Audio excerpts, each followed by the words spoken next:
Hey everybody, welcome to Teal Tinted Glasses, our special draft recap special. Tonight on the panel, same as last night, we have Mr. Hockey Jerk. How you doing, Hockey Jerk? I am doing fantastic, and I'm feeling a little better about this draft class. Yeah. Zach, do you echo that sentiment? How are you feeling? I'm feeling fantastic. I agree with Mr. the Jerk, and it kind of reminds you of last year's draft, doesn't it? It does a little bit, yeah. It absolutely does. Because I remember being really mad and then pretty cool after. Um, all right, so let's get down to business. Obviously, won't we'll just quickly recap through the picks. I think we kind of killed this Josh Norris thing. Have you guys, after sleeping on it, have you guys had any change of heart, or are we still mad at this pick? Zach, I'll start with you. Yeah, I think Matt, when you're talking 17, 18-year-old players with a lot of room to grow, um, I don't think you can be mad. I think that you can be disappointed that For one sure. way or another, the Sharks definitely left some talent on the table.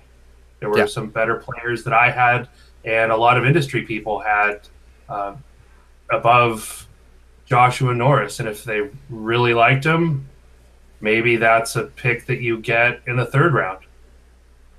Where a lot of industry folks had him. I had him as a second rounder, but it is what it is. It's just it's another character two-way center that plays an honest game, isn't afraid of the dirty areas. The Sharks definitely like those, and they have quite a few of them. And some of them are going to have to switch to the wing. Yeah. Yeah, absolutely. Hockey Jerk, what do you think on this topic? I'm really what I'm upset about more than anything is just the fact that there were better players available when the Sharks selected at 19. So I'm annoyed that they didn't either A, pick one of those better players, or B, acknowledge that they want Josh Norris and trade down and possibly get another asset in the process. But really, Excellent point. Yeah. the pick Josh Norris itself, you take out where they were taken, I don't think it was that bad of a pick. I mean, he was point per game in the development program. He's fairly decent, good sized given how young he is, and really all I've heard is that it's a cliche, but it's still a good cliche to have. I've heard that he's a smart, reliable center, and I feel you can't have enough of those. Yeah. Look, I you know what? I really, last year, you could come on and I completely tore a strip on the Gambrell pick. And double overager, you know second round pick. And Gambrell's really, I've really come around on him. I hope that Josh Norris, aside from being taken where he was, I hope that over time, I'm gonna come around on this kid. But I feel like it's not his fault where he got picked. It's my issue isn't with Josh Norris. It's with management. It's with this continuous picking where you continually take these safe picks. Yes, he has a high floor, and but I'd rather the ceiling be the high, the really high thing. And just for those that don't know, Joshua Norris was taken with 19th overall. He is an American center. He played for the U.S. National Development Team. 27 goals, 34 assists in 61 games. He stands 6'1", is 192 pounds, and shoots left. And he will be going to the University of Michigan, which is a good school. It's in a good division. He's going to learn stuff there. So, I don't dislike the kid. I just dislike where he was taken. Yeah, so much of this, it's not so much where one team values a player, it's where other teams value that player. And that's the part that I think gets underreported. If your guy can be there 15, 20, 30 picks back, that's what you do is you gauge where other teams' needs are, who they're liking, who they're talking about. That's why Doug Wilson's always on the phone. Hmm. He's gauging where other teams are, gauging interest in players and picks, and that's the part that I'm not sure Joshua Norris right there. That I Yeah. just have a hard time thinking that if the Sharks didn't take him there, he wouldn't have been there at 29, 31, 36, 39, Hmm. 49. 49. Yeah. All right, so let's move on. So obviously, like I said, we really beat this topic to death yesterday. So in round two started at pick 49 for the Sharks. They pick Mario Ferraro, a defenseman, Canadian-born, plays for Des Moines Buccaneers in the USHL. In 60 games, he had 8 goals, 33 assists for 41 points. He stands 5'11", 180 pounds, and shoots left. The general consensus that I got from just following my Twitter feed this morning while I was half awake, and I know for you guys it's even worse, so I'm not going to complain. Great skater, but nothing really otherwise exceptional. Zach, is that your take on him, or what was your take on him? No, I think his skating is certainly a plus in his game. The Sharks got a lot of viewings of Mario Ferraro. He's a teammate of Adam Parcells, who was a Sharks prospect. They did not qualify him, so I like the player. He was a guy that I had actually written about and mentioned as somebody to target in the latter rounds. And this is a player that I really like. I think he's got a good first pass. Smart player, sees the ice well. Defense is pretty good, for what he brings to the table. Not everyone has to be a Logan Stanley-esque shutdown defender. And from last year, you all remember how I felt about that pick. Yes. But again, this is actually a spot where I really like the player. Yeah. I really don't like the spot. This is where another instance I feel like the Sharks could have quite easily traded into the third round, picked up another one of those magical sevenths, which they flipped later for 2 really good players we'll talk about later on. But I really like the player. The positioning is a little suspect as far as where he was selected, but a lot to like here. I think this hedges the bets a little bit on Jeremy Waugh as well.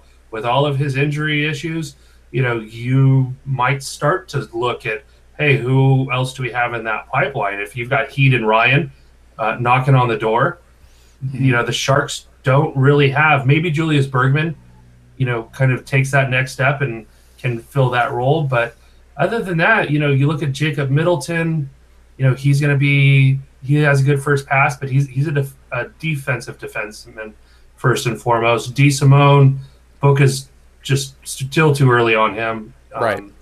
I think his offensive upside is better than Mario. But, Yes. I like the pick. Yeah. Just not here. Yeah, and that's kind of when I kind of looked at the numbers, because I'm going to be honest here. I mean, it was super important to me to have you on the show because, like, normally I'm usually all over this stuff, and this year I had a hard time keeping up. I'm not going to lie. Yes, sorry, Molrat asking in the chat, Waugh will be in the AHL next year, unless he doesn't crack it and goes to the ECHL. That's not correct. He still does have his overage year that's still available. Oh, does he? I thought he was 4 years and done. Fitzgerald is definitely coming out. Waugh's not 21 yet, so he can go back in and get that last season. Unless somebody has some breaking information, that's my understanding on Jeremy Waugh. He doesn't turn 21 until next year. But he has 4 years of junior.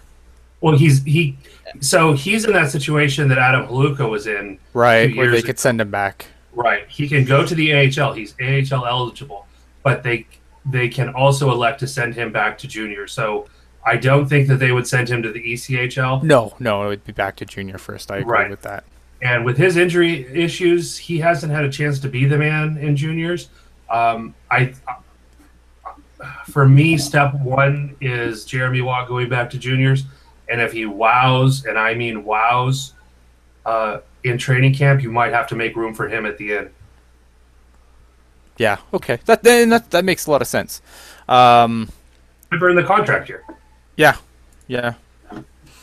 Where are we going next? Okay, so next we go to and also Ferraro, for those wondering, will be playing for the UMass Minutemen next year.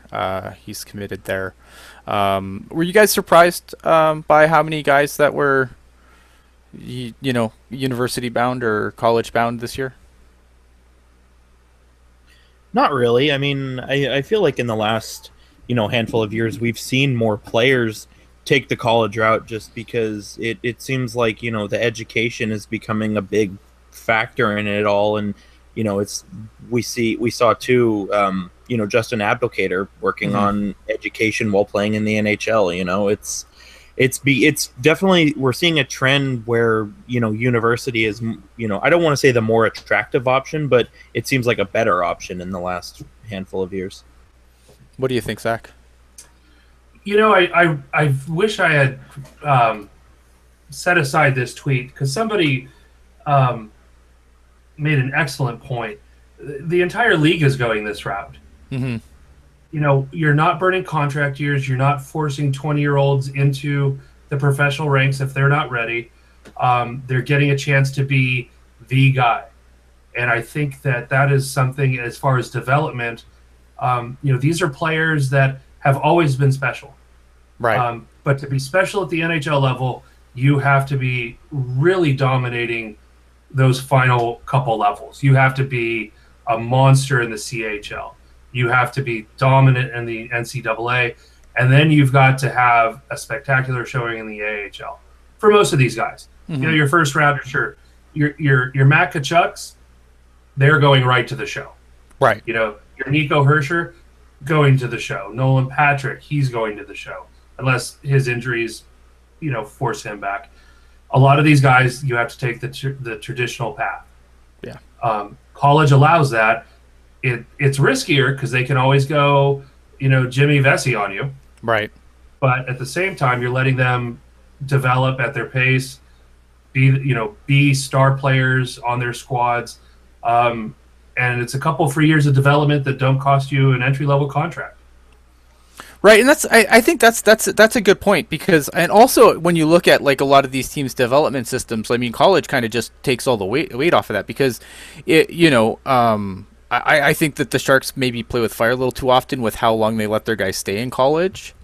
I think I thought Gambrell could possibly play in the AHL next year at least. Latunov going back kind of surprised me as well.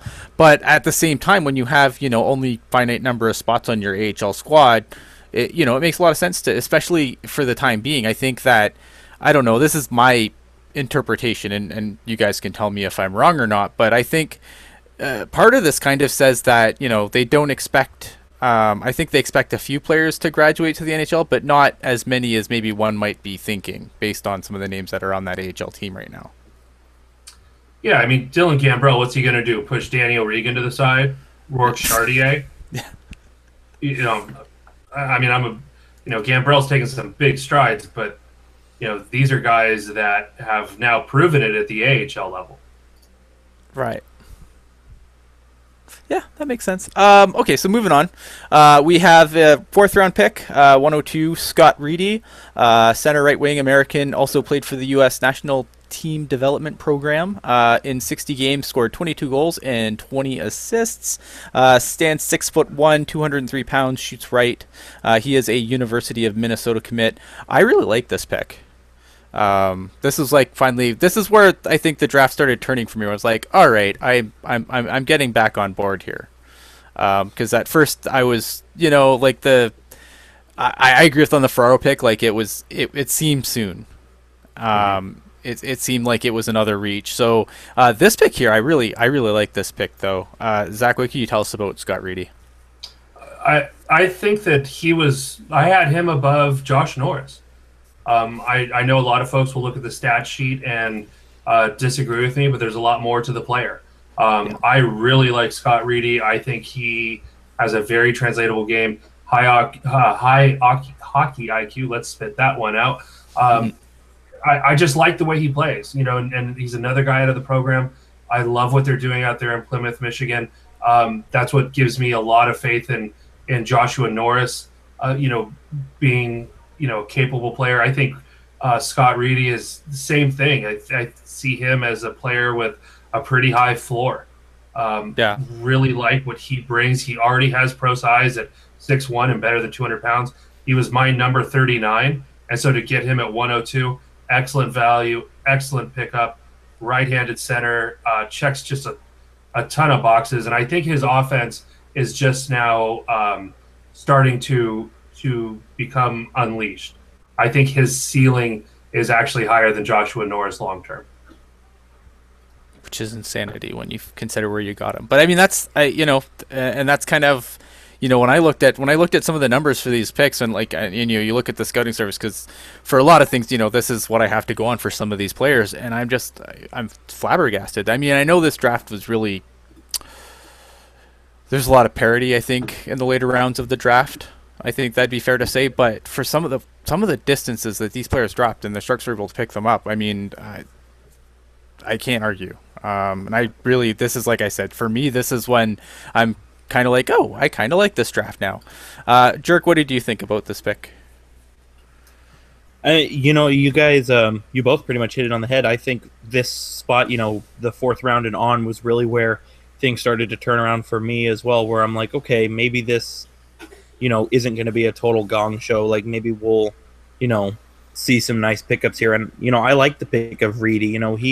He's listed as center right wing, so he probably plays right wing, because I feel like that's usually how it all goes down.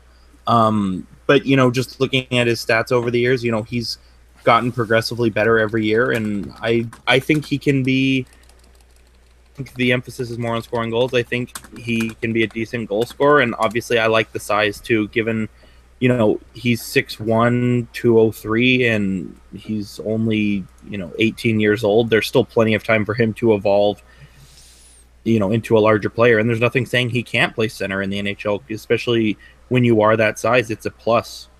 I mean, it doesn't matter if you're a center. The Sharks will make you play defense, goalie. It doesn't matter. Right, Centers don't play center in San Jose. No, not at all. And just for full disclosure, Reedy was one of the guys I was way high on. Him, Robin Salo, Jared Anderson-Dolan, those were all guys that I had way higher than a lot of other places. So, grain of salt, but, that's when I was shaken down. I just couldn't think of anyone else I would like better than Scott Reedy at 39. Yeah. I know a lot of the industry people had him in that second to third range. I disagree. I thought they were a little bit high on Norris. But, one way or another, I think the Sharks, no matter how you break this down, they got Scott Reedy probably a round later than he should have gone. Mm-hmm. And they probably took Joshua Norris about 20 to 30 picks before where he should have gone. Yeah. It's fair to say. All right. Yeah, I completely agree. Let me go here. So the next pick, this was an interesting pick. Jacob McGrew, right wing, American-born, 5'11", 190 pounds, shoots right. He is a Spokane Chief. Suffered basically an injury that kept him out for the whole season in Spokane. This was a interesting pick for me. Also California native, important to point out. Yeah.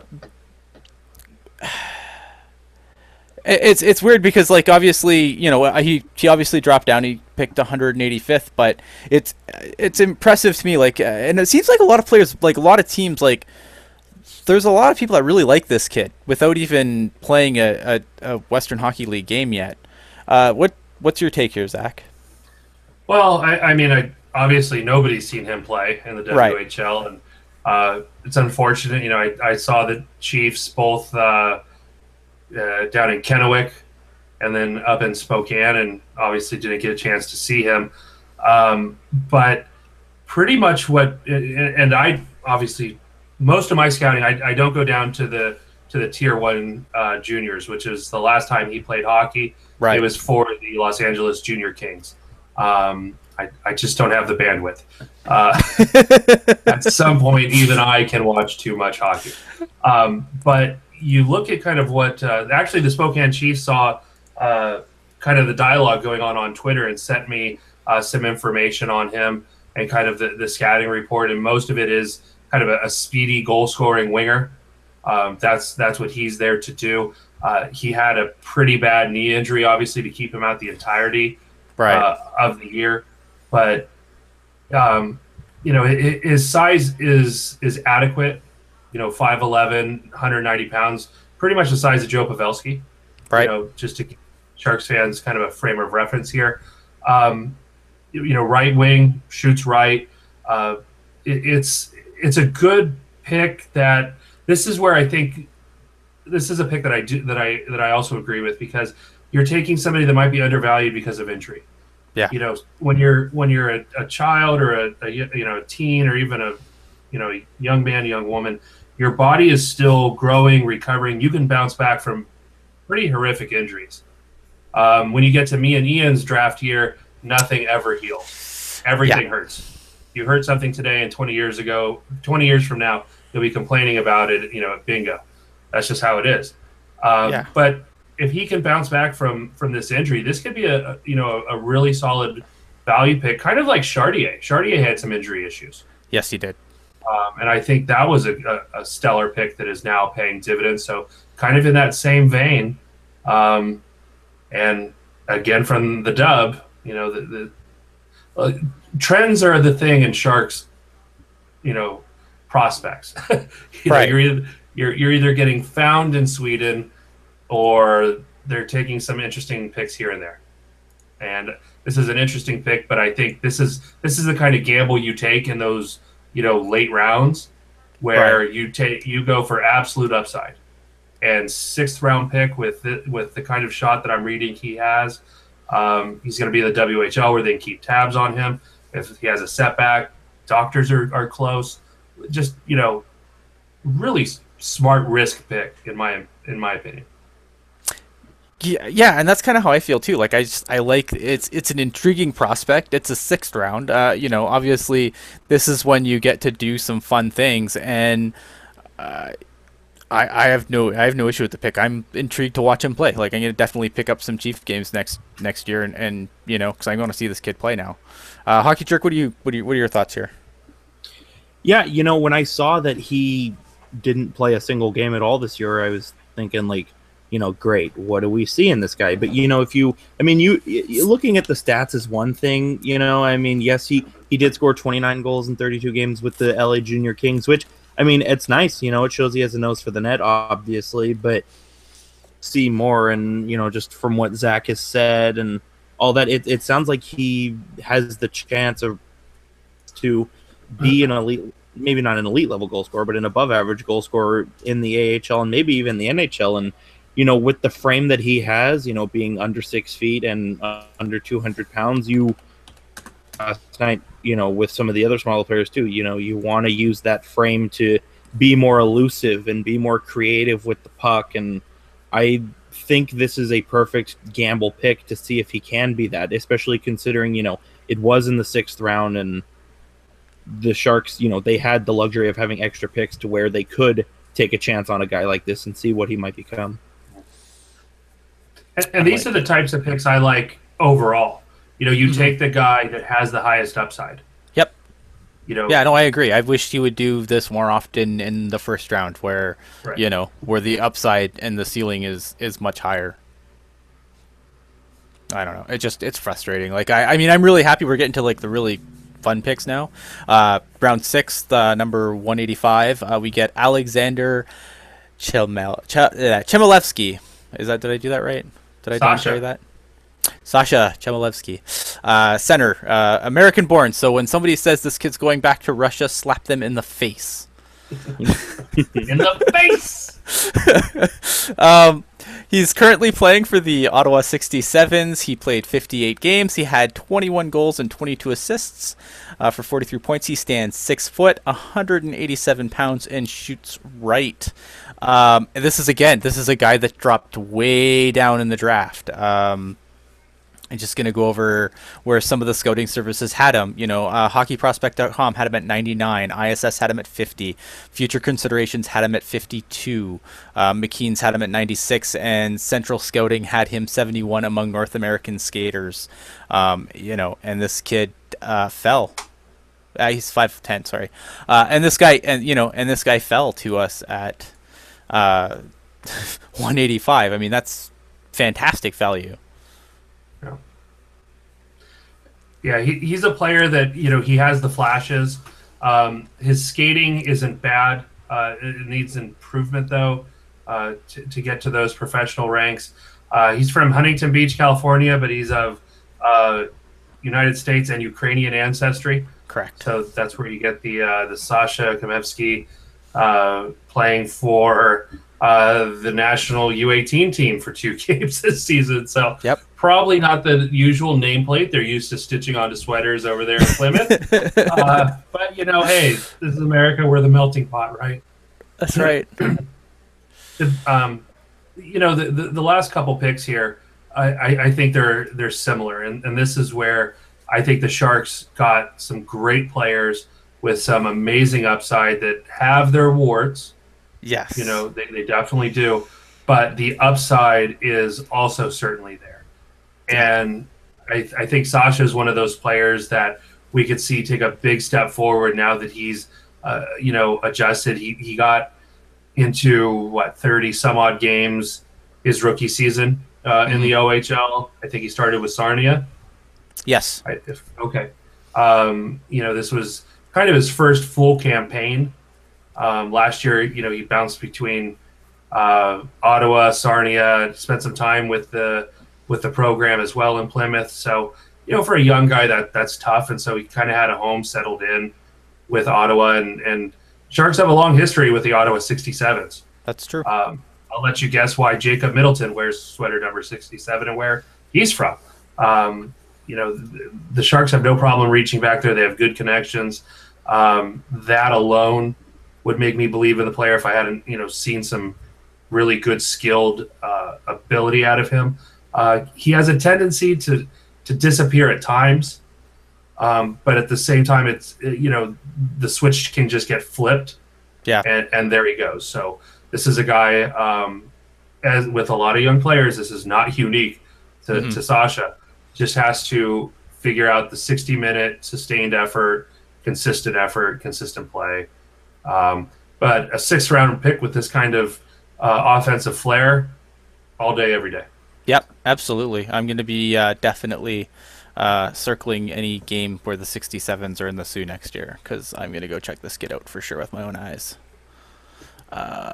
And then with our last pick of the draft, round 7, 212, we picked, I'm not even going to try and pronounce, Ivan Chekovich? There you go. Perfect. We got a Russian finally. I don't know perfect, but that's how I butcher it. All right, there you go. Perfect. Russian, plays for the Baykomo Drakkar. 60 games played, 26 goals, 33 assists for 59 points, 5'10", 172 pounds, shoots left. Q stats, important to hashtag Q stats. What do you think here, Zach? I mean, this is a guy that, could have, in that same vein, right, as Sasha, both these guys probably should have been, 4th, 5th-ish rounders to pick them up so late in the draft with their offensive flair. Kind of the same scouting report. Skating needs improvement. Ivan, however, his compete level overall, I feel, needs it. Whereas Sasha's, he's just rounding it out. He's finding kind of the groove to keep for 60 minutes. Chekovich just at times just doesn't have it at all. Right. And it goes completely missing. He probably has more offensive creativity. But at the same time, you've heard me say it. I'm not a fan of what goes on in the queue. No, I know. They had a really down year. I mean, I think they only had 12 or 14 players drafted. At one point, I think it was 9 late in the draft when I saw somebody comment on it. They're just not. It's not a great development league. I'm not a fan of the play that goes on out there. The goaltending has really suffered since the CHL implemented the import goalie ban, because a lot of them would go to the queue. Yep. And I think you're starting to see a trickle down effect. They're not shooting on some of the world's best goaltenders, and I don't know, but I don't like it either. As a Canadian, I really don't like it at all. But Chekovich, I think this is another swing for the fences play. at pick number 212, that's what you do. You Yeah. absolutely just, you're going to either, for the baseball analogy, you're going to screw yourself into the ground with a strikeout, or it's going to land in the parking lot. Hmm. I don't see this particular Russian being a very complimentary fourth liner. No, no, he, no, he, not at all. he's going to impact your top six, or he's going to look excellent in the KHL. Yeah. But that's what you do with these late picks, and I'm a big fan of it. Both, really the last three picks, I thought that's the right approach. Absolutely. Let's throw Reedy in there, right? I mean, if you can get that kind of value and that kind of skill in the fourth round, heck yeah. Yeah. Yeah, absolutely. And he's already here, so I think I like when they're already playing over here. I get really nervous about drafting Russians that are still playing in the MHL or moving up to the KHL, because I think that's where I feel like if you can get guys that already have come over to play here, I mean they put the time in, they probably want to go for that NHL money instead of the KHL money in a bag that might just be an empty bag. And it's also one other tidbit, Chekovich, he was the third overall pick of the import draft last. When do they have their summer? Right, it's just about to go off, isn't it?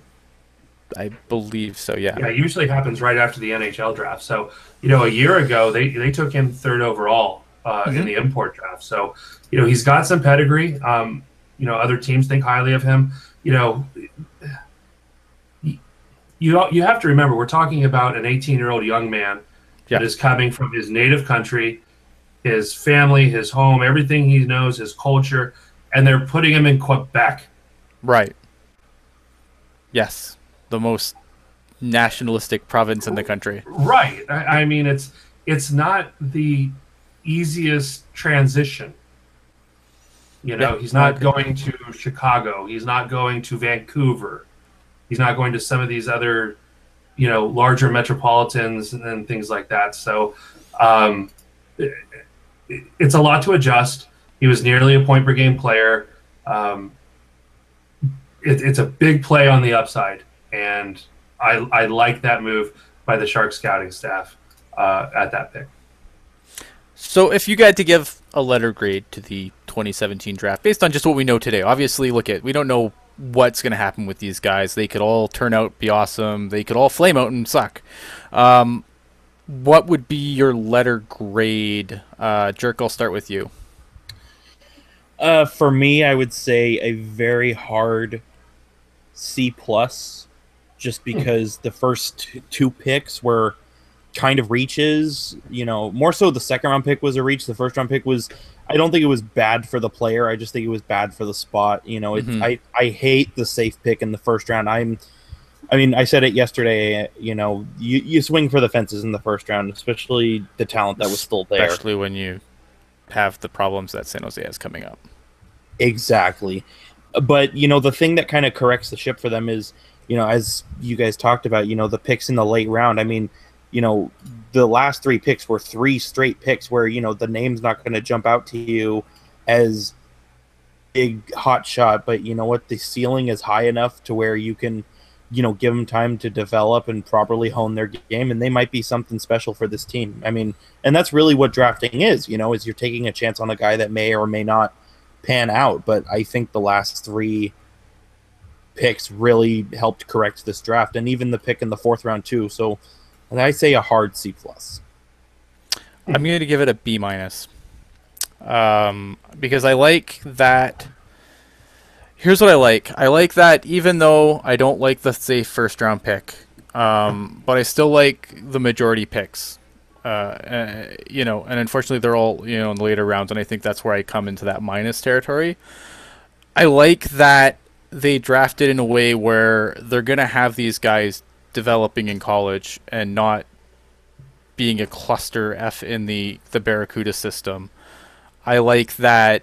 I think that there's a lot of good things happening in the USHL, and the National Development Program especially. And I think that it's incredibly. I don't think it gets the respect that it deserves, other than like its very, very top end players. I think as a development league, it's come miles from where it used to be, absolutely miles. And I'm glad to see that the Sharks have looked at, have started looking there, because I think that there's a lot of players that get overlooked still in the USHL that aren't the Austin Matthews and Patrick Kanes.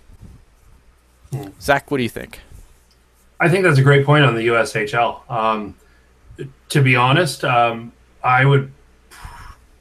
This is going to ruffle some feathers, and it's going to sound a little crazy. I would put the USHL right there with the Q. I really would.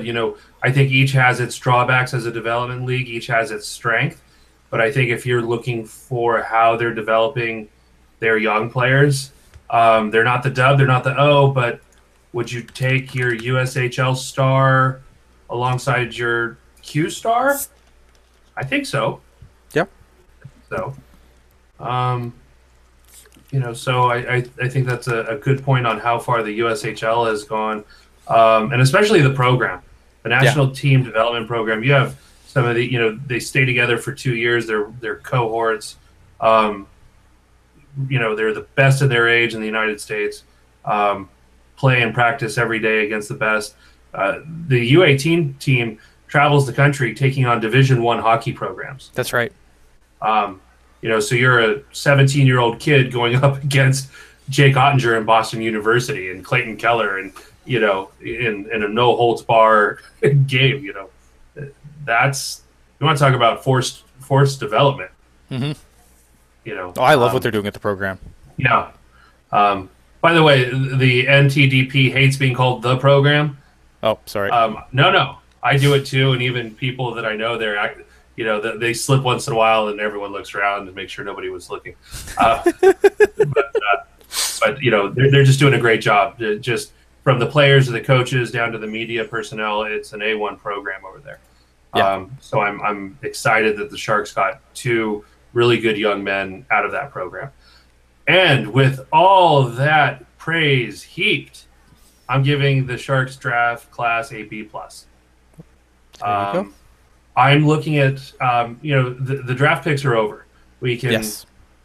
We certainly have over the last 2 nights discussed what we would consider better strategies, better methodologies, or downright deployment of draft picks. But at the end of the day, these are the players that the Sharks have on their plate. I think it's an excellent assortment of forwards. They did only take 1 defender. I really hope they look long and hard at some undrafted free agent goaltenders. Dayton Rasmussen is a guy that I couldn't believe was still on the board. I thought he was gone. Mm-hmm. I thought I just missed the pick in all the, day 2 flyby. And then I went to search him, and I'm like, what do you mean he's not selected? That's a guy that I would have in camp. I would have that invitation extended tonight. Vince, I'm just scrolling back because Vince pointed out something to... Who else did he mention? He said Cal Patterson also elected to be a free agent. What are your thoughts on Cal Patterson? Older developed, player could probably step in at the NCAA, the AHL level. The Sharks are going to have some decisions. I'm not sure what's going on with Clark Saunders. I've heard kind of soup to nuts on Parker Gahagan coming into the fold. Armalis is going to walk. You've got Aaron Dell, who's probably a pretty decent trade bait. Then you've got Grosnick, who's now on another 2-year deal. It's the Sharks have some decisions in goal outside of Martin Jones. You pencil in Martin Jones, and then you've got 1 excellent proven backup, 1 guy that's probably ready for a backup look, and who knows what after that. And so you need to get, if you could get Cal to come in here and, wrangle for AHL time, certainly. But Certainly. Even further down that road, Mike Robinson is, I think that pick has, that ship sailed. I really like Griffin Outhouse from the Victoria Royals. He's a guy, I've been pumping his tires for 2 years. Mm-hmm. Doesn't have great size, but athletic, battles, just makes saves. Sharks need some goaltenders. But overall, I think, with what they did here, they didn't need much defense, but they got a pretty darn good two-way guy that is a modern defender. I think, Hockey Jerk, yourself, and me would all kind of like the style of game that Mario brings. Hmm. And then added some stellar, talented pieces with guys with a mixture of high ceilings and high floors. I think it's a very solid draft class for the Sharks. Yeah, and it's funny because you say about size, because Nick's still also asking about size. So I'm gonna get to his question first. But do you think, like, because you know how the NHL kind of just gets silly every once in a while, and I know right now you have to be at least 6'5" to play goalie in the NHL. But do you think a guy like UC Saros could change that? Like, give maybe blaze a path for some smaller guys to get a look? I think UC Saros is just his own animal. Just I his own. think, yeah, he's just so uh, immensely talented. Kind of like Skylar McKenzie. Skylar McKenzie was a guy I was surprised didn't get a late round flyer pick last year, and I think teams are, somebody now had to pay a pick for him. The hockey gods have to make some guys smaller, or else it just wouldn't be fair. That's fair. If you take the skill set, the head, the mental aspect that UC Saros brings to a hockey game, and you put him in a 6'4" frame, that's not fair. That's not fair. So Nick's question was, how do we feel the Sharks did for the size of the players they drafted? Dirk, I'll let you go since you've been kind of quiet for a bit. I thought for the most part they did okay, especially with their centers. You like your centers to be a little big, and Josh Norris and Reedy, both very good size, obviously over 6 feet and pushing 200 pounds. In Josh's case, I don't know. The one I'm kind of curious about is Mario Ferraro, just because you and I were both kind of hesitant about this pick as it is, and then he comes in a tad undersized. It is curious for me, and I would hope that he kind of physically matures a little bit and can be a player that I can be excited about. But I'd say overall they did okay. I mean, this isn't the draft of Logan Brown, Logan Stanley kind of thing, but I think they did okay size wise. Zach, what do you think? Um,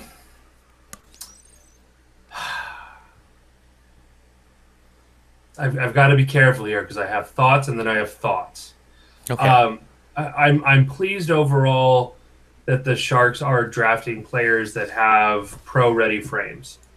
That's just one less thing to worry about.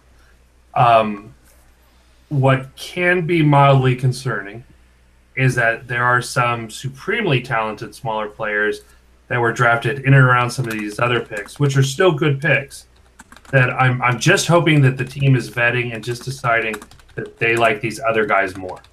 That's really what I hope is happening. And just for the Sharks, they haven't seen a guy that's 5'8" that has just jumped up. I have a really, really, really difficult, almost nearly impossible time seeing Kailer Yamamoto in any way, shape, form, concoction, miracle, black magic, sorcery spell, not being seen as more talented than Joshua Norris. I just don't see it. That would be the concerning one. The other guys I'm okay with. The Sharks do need some size though. They're not a big team. They're not a heavy team. You want guys that ideally bring that mix of skill and size. You don't just want to go out and waste a first rounder on Ryan Reeves. Correct. But trying to get some guys like, hey, you're 6'2" and play with some snarl and probably project to be like a 15, 20 goal scorer in the professional ranks. Okay, you're worth a fifth. I think seeing a couple of those wouldn't be bad. Yes, Kailer Yamamoto is in fact small. He is also amazingly, stupidly talented. Yeah, shifty. Yeah, he's got that elusive quality that you want in your small guys. He's the package you want in a 5'8" guy. Kailer Yamamoto is, Johnny Gaudreau-esque for sure. We had some other questions in here. Sorry, I got to scroll up. Yeah, I know. Should they I'm have, trying to scan through too. Cheryl asked, should they have tried for a goaltender? I don't think so. With the players that they had, Ian, what do you think? I mean, do you see anyone that you would have taken over? No, no, I have no Yeah, problem with the Sharks' last place. Like look at that. This is what really the last rounds, the last 4 picks really saved the draft for me as a fan. I there's not a goalie there that would have felt good about taking over those guys. Like I'd be like, yeah, a goalie, but I Martin Jones isn't ancient. He's not going anywhere anytime soon. The Sharks have time to sort this out, and as we've said 100 million billion times, you can find a goalie. You don't have. I mean, it's nice to draft and develop them, but you can find one. There's more goalies than jobs. right. They're not hard to find. Like Griffin Outhouse and Dayton Rasmussen, who should be at Dev Camp.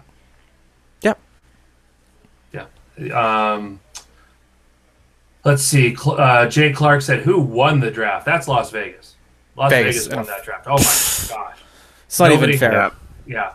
I think Carolina had an underrated draft. Their first, they had those 4 picks in the top 73.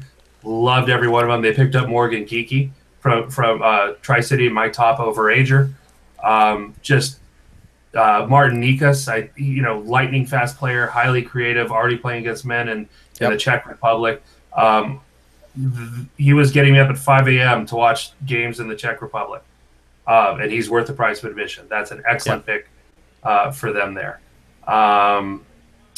Let's see. We don't need no sneaking goalies. Laurel's right. We don't. Is there a set date they're going to release the full dev camp roster? That usually gets thrown together, like literally. They're sending out invites. They're figuring out who can they pull from where, who's still in town, who needs to get to town, are they healthy?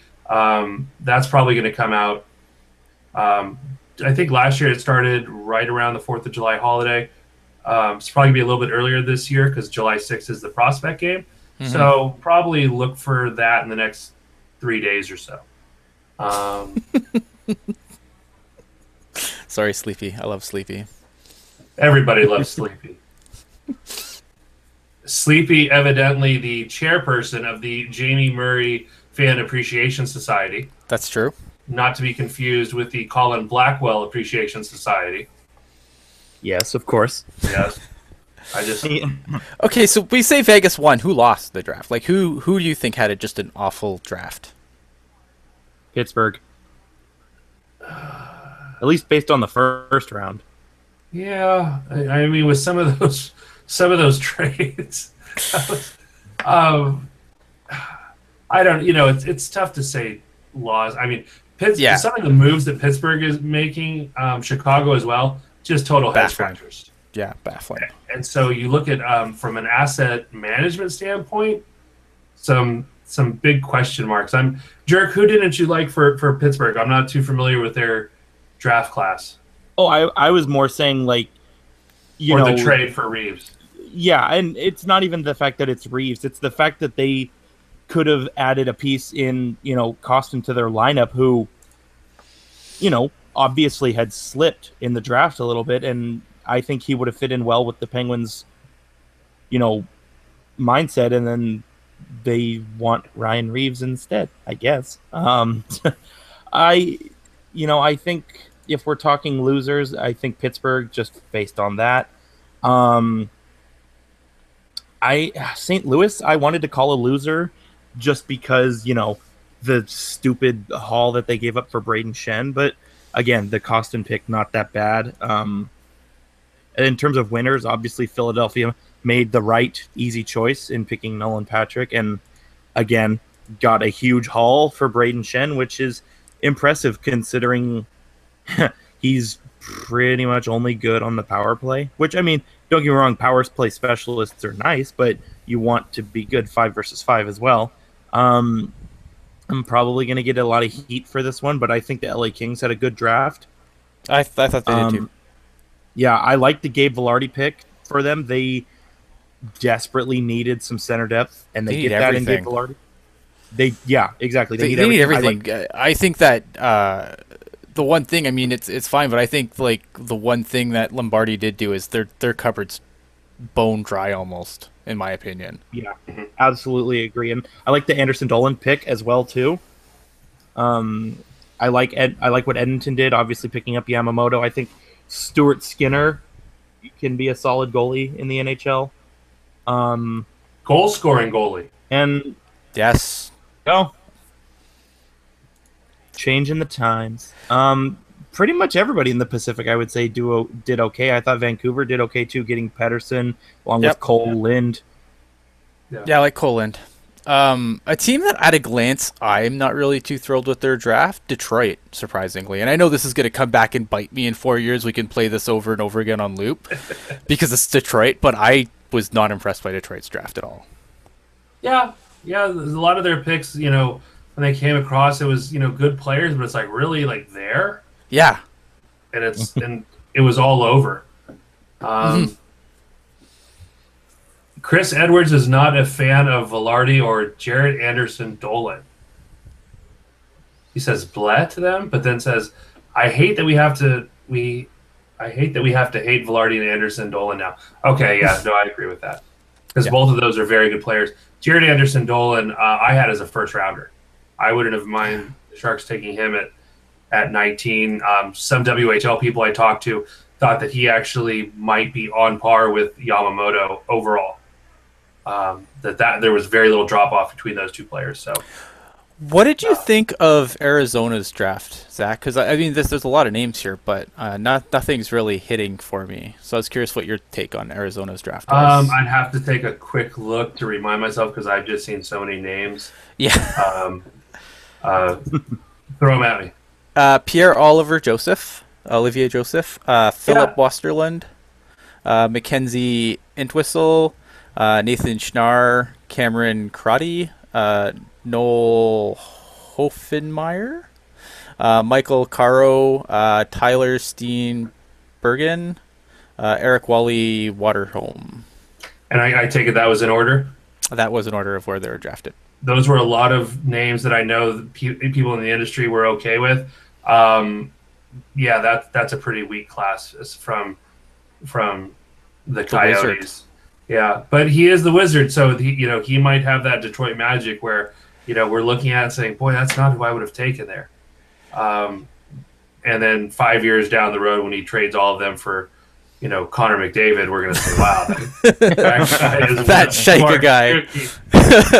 Boy, he's smart. Yeah, nothing really stood out to me, which is surprising. I thought Arizona last draft, they destroyed the last draft, I thought. And I was definitely not a fan of Joseph. I know that was a guy a lot of people were really high on. I just didn't see it. I don't know. I don't. I think the three of us, we watch a lot of AHL, so you see what these players from the major juniors have to do to get just to that first step of professionalism. Yeah. And that's the kind of game that I think is important, and I'm not too sure on that. Yeah. He has a lot of opportunity for future growth. What about the Flames draft? Because I don't think we touched on the Flames at all during this conversation. Yusuf Valimaki, Adam Ruzicka, Zach Fisher, D'Artagnan Jolie, D'Artagnan. Yes, D'Artagnan. Sorry, D'Artagnan Jolie and Philip Svensson. They got one of the Three Musketeers. How could you go wrong? That's true. All right, Calgary wins. Valimaki, I like. I'm a little bit cooler on him. I think he's a riskier pick, but I like him.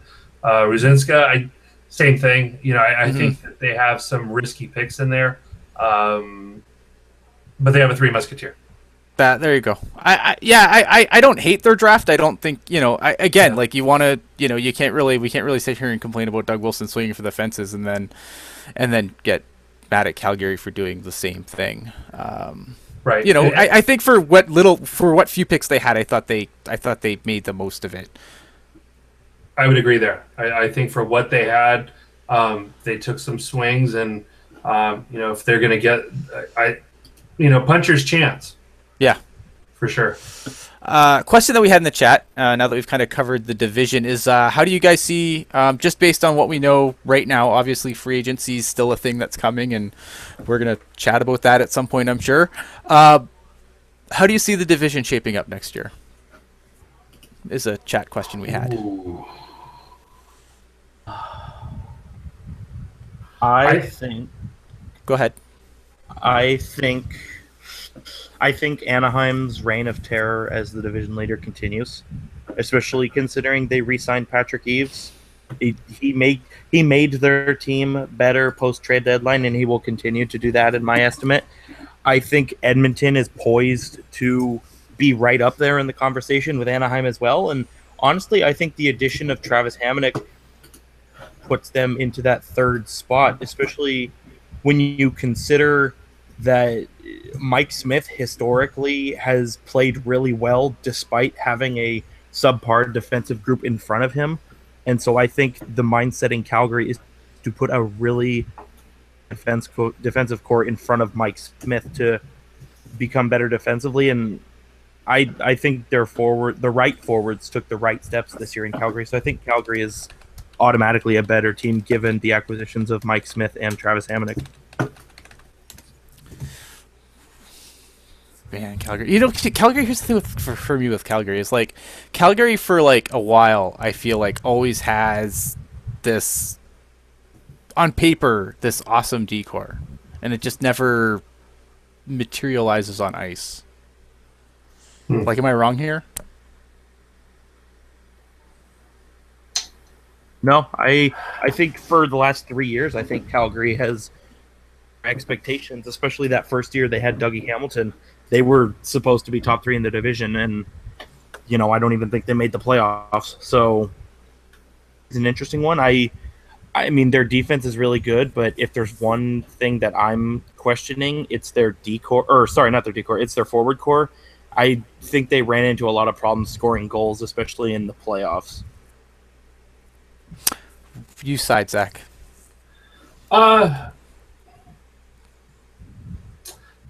For me overall, I think the West is really open. I really like what Arizona's done. Mm-hmm. I feel like Calgary is the glue is starting to come together on that blueprint. So the pieces are getting there. Edmonton has Connor McDavid. That's not fair. Right. I think Vegas is, they've got some players, and I think that it's not going to be an easy night. No pun intended. I don't think they're a playoff team, but I don't think that's just a free 2 points each time you roll through Las Vegas to stack them up to get those, the wild card spots. Vancouver, their goaltending's a mess. They're a mess, but they had a pretty good close to the season. They did. So maybe one final gasp for the Sedin twins. Los Angeles still has a lot of pieces. Mm-hmm. So I just New coach. I really think, new coach. I really think that the West is wide open. I think the only surprise for me would be if Vancouver made the playoffs. That would be the only thing. And I really like what the Ducks did in the draft. I think they had a stellar draft. Henry Yokoharu. Yeah. He was a teammate of Joachim Blichfeld up there with the or no, he went to Chicago. I was missing a team. I'm like, how did I not include Anaheim on this list? Oh, yeah, man. he went to Chicago, but the Ducks had that pick for a moment. Right. They took the two Maxime Comtois and Antoine Morin, Let me grab the list here. Two players that I really was hoping the Sharks were going to take. I thought those were both first rounders for me. Building down the center. They also picked up a little right winger in Kyle Olsen, who played for Tri-City. He stepped in when Michael Rasmussen went down. He was their one center. Spunky player. He's another one of those guys that had to be 5'10" or else it wouldn't have been fair. Fearless. zero regard for his own personal safety. Um, that's uh, that's the kind. If he was 6'2", you would just say, "Oh yeah, of course Lombardi picked him." Right. But skilled player, he needs people around him, but he does not look out of place. They also picked up Ole Eriksson Ek. That was a steal in the fifth, I Yeah, thought. that was a nice pick there in the fifth. Somebody that they could leave in Europe to kind of percolate. So, Anaheim's just got, they've still got the pieces. Mm-hmm. And it looks like their logjam at defense is finally loosened up. Montour is going to be full time. I thought I don't like them getting rid of Theodore for them, but it helps the Pacific. Or the teams facing the Ducks. Yeah. Yeah, the only surprise next year. Sorry, I know I'm going long, but That's okay. I just keep looking at the players that they got brought in, the rosters that are out there, the parity that we know, how we think the Vegas Golden Knights are going to pencil out on paper. Vancouver making the playoffs is the only thing that will possibly surprise me, or the Golden Knights winning the division. You think the Knights could be a playoff team? I think that they could be there to the bitter end. I think with some really solid goaltending that is going to have a massive chip on its shoulder, a capable defense in front of it, and a couple skill guys here and there. And again, these are all going to be guys that are going to walk into camp needing to prove like, hey, my team made a mistake. Yeah. That's, anger is a powerful motivator, especially in the short term. I feel like here, my take on the division, it's so hard because I don't even know what this team's going to look like in 2 weeks. The one that we cover extensively. I don't know what they look like in 2 weeks. I think Thornton's back. I'm not 100% sure on Marlowe. I don't know what this team is. This team, if both of them are for some reason gone, if Joe Thornton starts talking to somebody on the 25th when they can start talking to other teams without signing an actual deal, and these guys both bail, which I'm not saying they're going to. I'm just saying that should that happen, this team's in a boatload of trouble. I agree with what Jerk said. I think Edmonton, Anaheim, these are going to be the powers in the Pacific. And then it's going to be just a weird logjam behind. Arizona could be, that I think Arizona's probably would be my dark horse pick to, get into the playoffs, convincingly into the playoffs, and get into that third seed. But, Calgary, you can't count Calgary out. I agree, new coaching change, we've seen teams that look good on paper and, fire a coach and then they go crazy. We saw a Pittsburgh team fire a coach and then go on to win a cup, right? I mean, I'm not saying LA is built to win a cup right now, but I don't think that people should rule the Kings out as much as I think we are right now. In a lot of circles, I think the Kings are getting ruled out a little bit prematurely. I think that there's still players there that they could put something together and go. So yeah, I mean Vancouver, I expect them to be the bottom, but I'm not sure how much separates the bottom from the top this time around. No. I don't know. For me, there's just not a lot about the LA Kings roster that I like. I mean, they still have Jonathan Quick, and their decor, the top three is very nice, in Doughty, Martinez, and Muzzin, but just, I mean, they only have like two real lines that do all the scoring, and, as we've seen with San Jose teams in the past, that's not a recipe for success. And sure, they may make the playoffs, but I don't imagine they get past the first round. And I don't know, you have a hard time convincing me that even with a healthy Jonathan Quick this entire past year, I still don't think LA makes the playoffs. I think that team is just barren when it comes to prospects, and the roster players that they do have just aren't good enough. Yeah, but I mean, Kopitar had a miserable, right, good year. That is also a very good point. I think your point is well taken. I think, or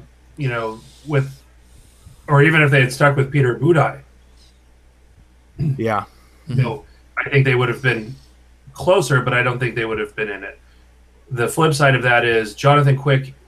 He's not elite, but he is a very solid goaltender that is relatively consistent year to year, so you know what you're getting. We've watched goalies drag crappy teams into the playoffs. Right. And with the LA Kings, if you look at Jonathan Quick coming back to health and Anze Kopitar remembering to hockey, I agree with Jerk. Are they a Stanley Cup pick? No. Only if you're betting me and I'm taking the field. Then yes, they're totally. You should put all your monies on that. DM me and we'll get that lined up. Other than that, but again, and you're right. The Sharks, show just how fantastic of a recipe that is to have two scoring lines, a solid defense, and solid goaltending. The flip side of that is it's still a playoff team that turns the gate in the postseason to make some extra money. So, and that's where, for me, it's like, do I think the Stanley Cup is coming to the Pacific again? No. No. I don't, anywhere in this division, I don't see it. Period. I feel like you could make an argument for Anaheim, but beyond that, no.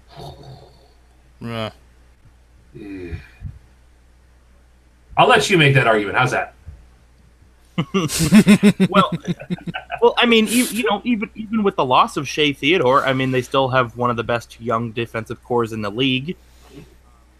John Gibson made a lot of large strides this year in net compared to but wasn't consistent. That is fair. He was not consistent, and he lost the net to Jonathan Bernier occasionally. But I feel that John Gibson has gotten better every year, and it's been well documented for the last 2 months. I thought Patrick Eaves made that team better, and I still think he will make that team better. And that's an excellent point, though. Yeah, and Ryan Getzlaff has come alive, and Perry and Ricard Raquel seemingly out of nowhere, putting up 50-something goals the last 2 years, and I just think that team has a lot to be excited for. And even the young players that they had in their bottom six, I thought definitely exceeded expectations. And for me, their bottom six has nowhere to go but up. Skylar Greenberg asking, so here's the question: are the Sharks a Stanley Cup contender? No, I don't think so. I think they're going the opposite direction, unfortunately. Yeah.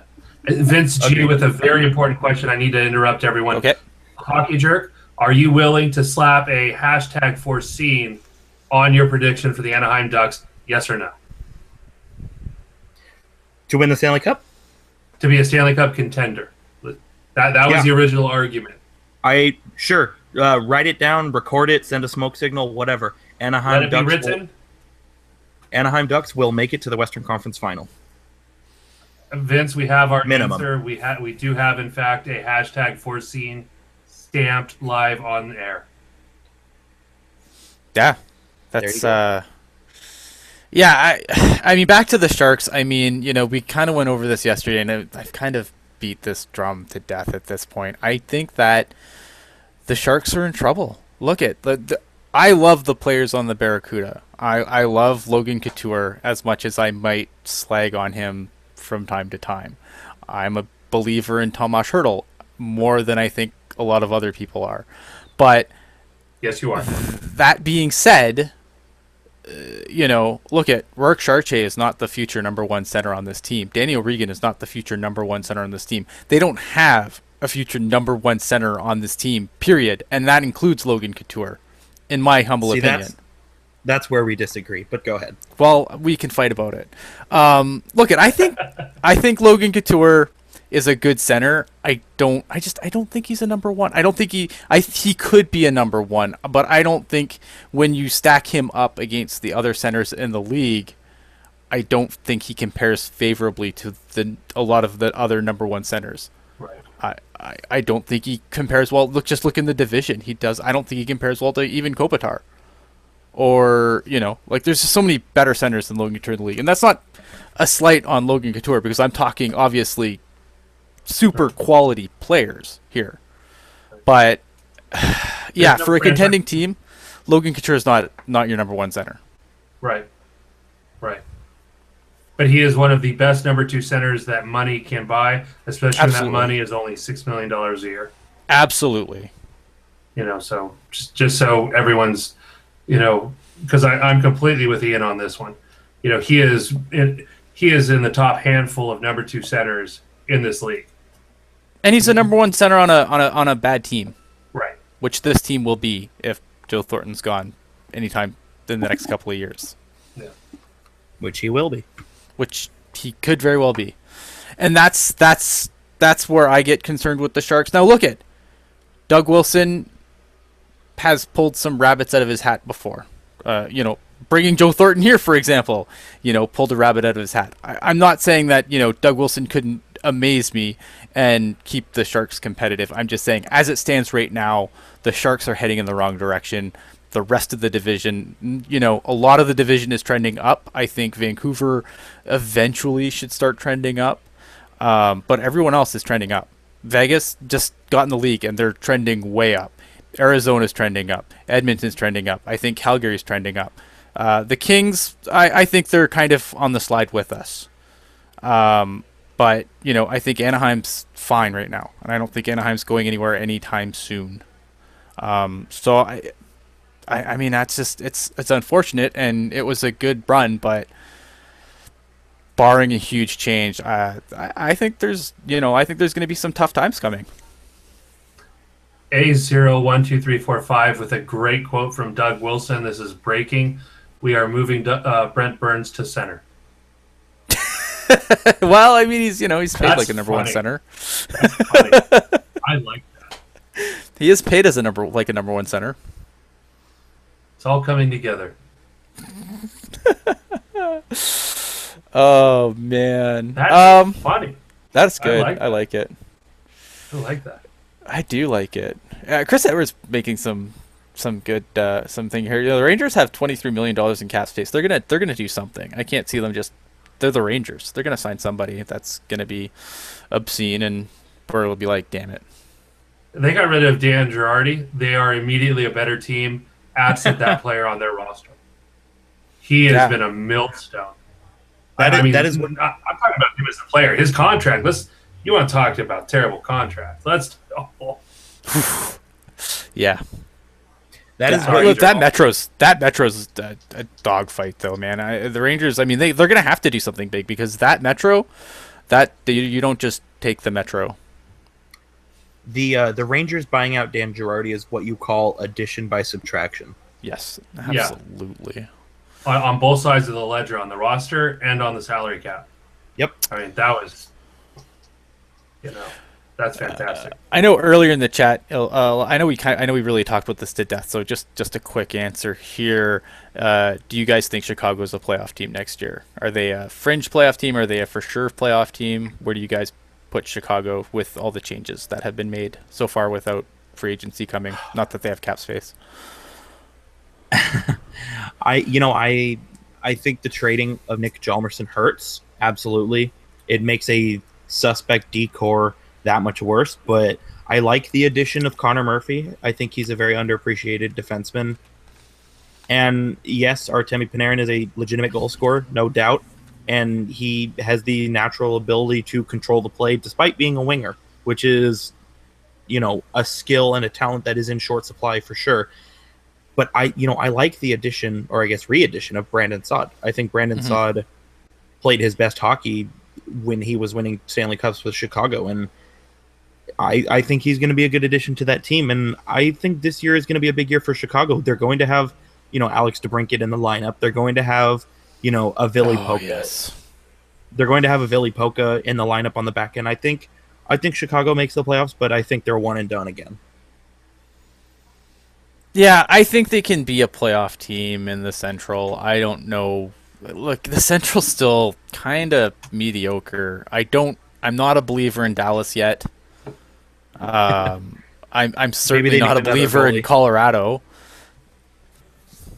I'm not a believer in Colorado. I'm not a believer in Dallas. Who else is in the Central? Nashville. I think Nashville's still good. The Wild have done some interesting things, so I'm kind of curious to see what the Wild look like next year. I'm not super scared by St. Louis. I think they're a playoff team, but they don't scare me. Like, I don't know. I feel like, yeah, they could make the playoffs in that division for sure. Are they a cup threat? Not with that defense. Because not only did you lose Jalmerson, which I think hurts. I agree. Connor Murphy, decent defenseman, but you lost not only Jalmerson, you also lost Trevor Van Riemsdyk as well. Yeah. Like that decor is beyond, and Seabrook's not what he was. So you basically have Keith and Connor Murphy. Like, ooh. And at the same token, Panarin's one of the few players that could keep up with Patrick Kane, one of the most electric players in the NHL. You know, and it's going to be a similar. That was a similar pairing as what I foresee. Hashtag foreseen. Kaylor Yamamoto and Connor McDavid being. Yeah. John Schwartz, not with that defense. Isn't that what people said about the Penguins last year? Yes, I was one of those people. I am an idiot. I'm sorry. Is Mr. Schwartz equating Jonathan Taves to Evgeny Malkin?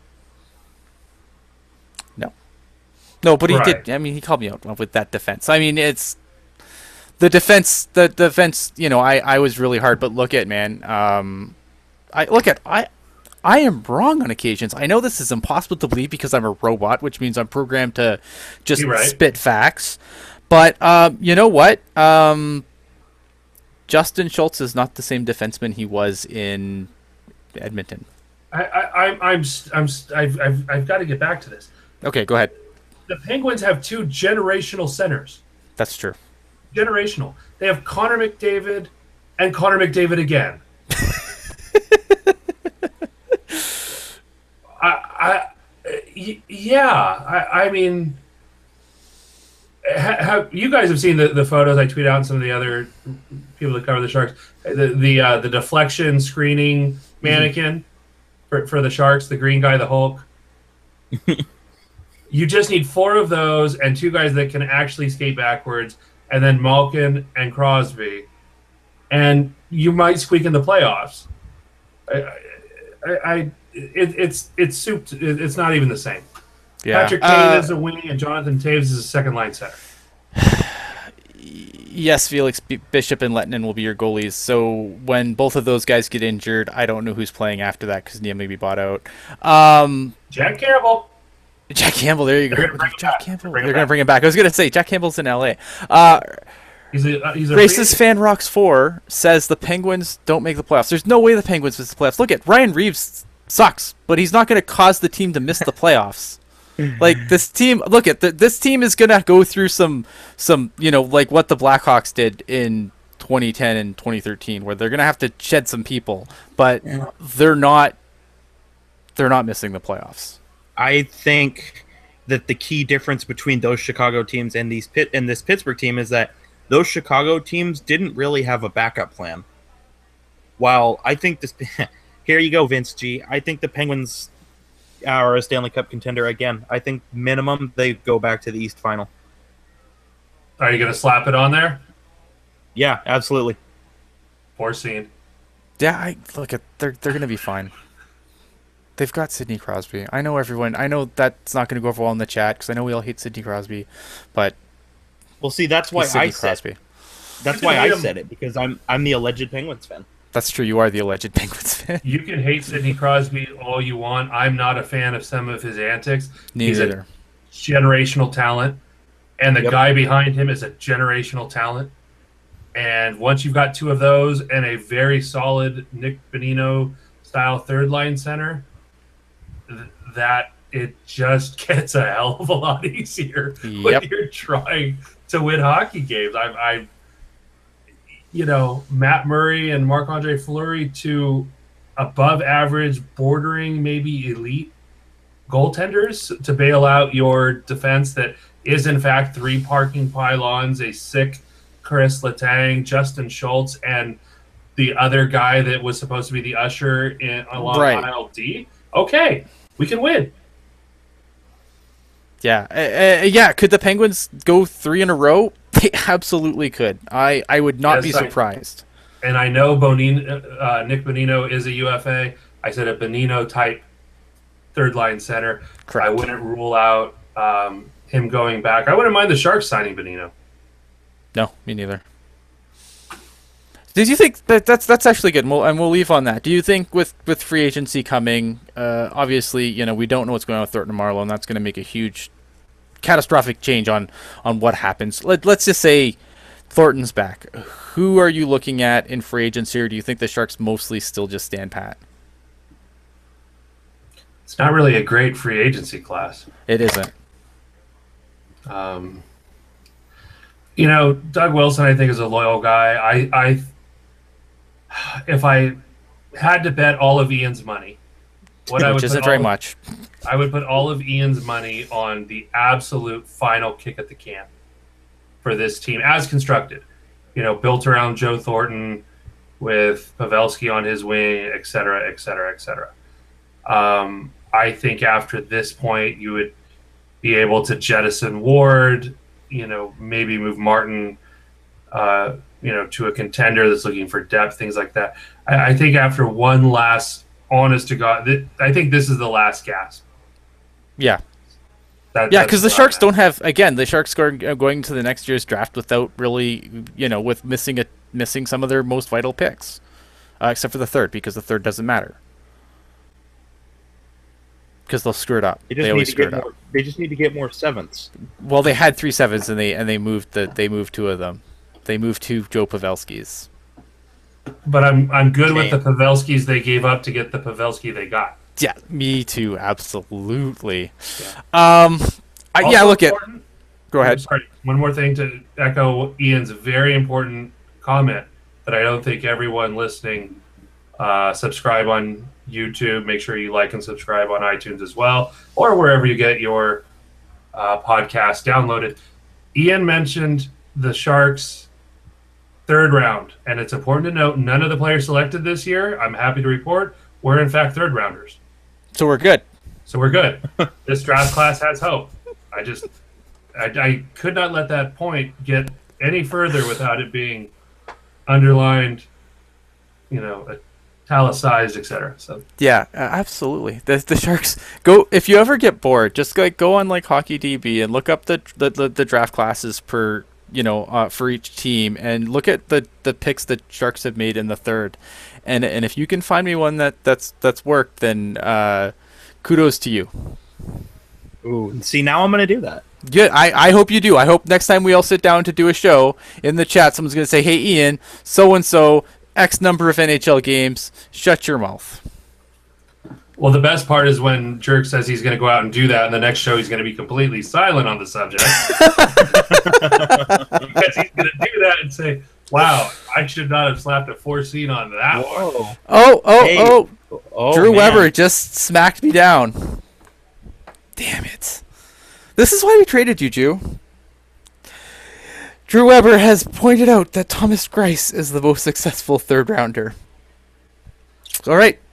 So beyond Thomas Greiss, you find me a player. Damn you, Drew. Ville Peltonen in 1993. That doesn't count. That's not a Doug Wilson pick. No. And who could ever forget the great illustrious career that Justin Sefton had from the 2011 draft class? Yes. Yeah. Look specifically at Doug Wilson draft years 2003 on. Because that's I think that's an important note. This is not going well. You know what? I hate you guys. Edler, all of you. That was an important one. That was 02 though. Hey, Alex Shaneborn and Dylan Sadoway. Are you trying to make Ian's point, or are you trying to blow it up here? I'm just... Hey, how Vince G? I don't understand how Googling is cheating. When I said I was going to Google it, yeah, I did tell him to go to Hockey TV and look through the picks. I would contend that the greatest San Jose Shark ever selected in the third round, as far as his career with the San Jose Sharks, the great Dodie Wood. Oh, Dodie Wood! How can you go wrong with Dodie Wood? That's true. 106 games played, 8 goals, 10 assists, 471 penalty minutes, and his game-worn signed jersey in my closet. And to go on, just to hit on the Sadoway thing, because you guys know I love Dylan Sadoway, but Dylan Sadoway, yes, he was on a Calder Cup winning team, but he did not play a minute of Calder Cup playoff action. I have to throw that out there. As much as I love Dylan Sadoway. Yeah, I think that was a He's gonna be pretty. fine. That was an older-ish team. I mean, even Dominic Turgeon, he's a player that I really like, and Mhm. struggled for ice time.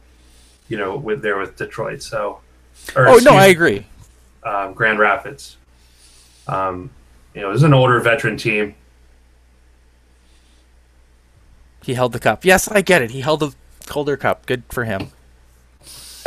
All right. You know what? This is getting Holding the cup. ridiculous. There you go. This has probably gotten ridiculous. This has probably gotten longer than normal even. We'll be back some point. I'll tell you when. Um, Other than that, final thoughts, Zach. Go ahead. Um, nope, I'm good. We touched on everything. We answered a lot of questions. Just We wanted did. to thank all the folks that were watching on YouTube and all the people downloading this show and last night's show, covering all the trades and the draft stuff. You guys make it worth it. Really Absolutely. appreciate all your questions, all your comments, your camaraderie on Twitter. You can follow me at Zach the Bear, ZAKKTHEBEAR. I'm probably going to go back in the lab for a little bit till dev camp, but really appreciate everybody out there. Thanks for reading and all your comments, all your questions. They're fantastic. I know I'm, Hockey Jerk and Ian and I always talk about that. And so just thank you to all of you guys out there. Absolutely. Mr. Hockey Jerk, be a jerk to these people, please. So you're all wrong because the Stanley Cup final is going to be Anaheim and Pittsburgh, Oh man, you go to hell. and somehow they're going to both find a way to win together. With all their defensemen, just sitting there on the bench. Yep, Oh, that's how it's wow. going to go. That's how it's going to be. Foreseen it here. Final thought, because everybody's talking about holding the cup and that makes you automatically better. So here's what I'm going to do, possibly, is I'm going to go on Amazon and I'm going to purchase the beer mug that is shaped like the Stanley Cup, and I'm going to hold it, and that makes me a Stanley Cup winning podcaster. Epic. And The logic checks And- out. The logic checks hey, out. I mean, it's for the fans. It's not for me. But like Zach said, we do obviously appreciate you taking the time to listen to us ramble, because it's Absolutely. sometimes it gets crazy. But you can, Especially this week. yeah, seriously. But you can follow me on Twitter at hockey_jerk. If you want to hear me bitch and moan about Kyler Yamamoto, that's your place. Forewarned. But yeah, back to you, Ian.